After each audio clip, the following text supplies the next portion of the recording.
কোরবানির সাথে আকিকা করা যাবে কিনা? কোরবানি করলেন, একই দিনে আকিকা করলেন, জায়েজ আছে, হতে পারে, কিন্তু অবশ্যই আকিকার একটা নির্দিষ্ট সময় আছে, ওই সময় করাটাই উত্তম। ধরেন মানুষের জন্মের কত নম্বর দিনে আকিকা করা সুন্নাত? 7ম দিনে, কোন কোন হাদিসে 14তম বা 21তম দিনে কোথাও আছে। এটা হলো আকিকার একটা সময়।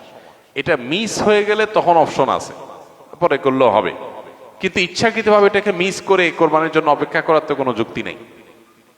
কোরবানির যেরকম একটা সময় আছে, আকিকারও কি আছে? সময় আছে। আপনি বিলম্ব করে ওই পর্যন্ত নিয়ে গেছেন, সেটা তো অবশ্যই একটা ভালো কাজের লঙ্ঘন হলো, অন্তত মোস্তাহাবের খেলাফ তো অবশ্যই হলো। তো এটা অনুত্তম সন্দেহাতীত ভাবে। বাকি একই গরুতে আকিকা এবং কোরবানি দুইটা নিয়ত করলে সেটা হবে কিনা, এটাই না আমাদের মধ্যে মত পার্থক্য আছে। সন্দেহের ঊর্ধ্বে উঠতে চাইলে, ইখতিলাফের ঊর্ধ্বে উঠতে চাইলে অবশ্যই আলাদা আলাদা পশুতে করাটা উত্তম।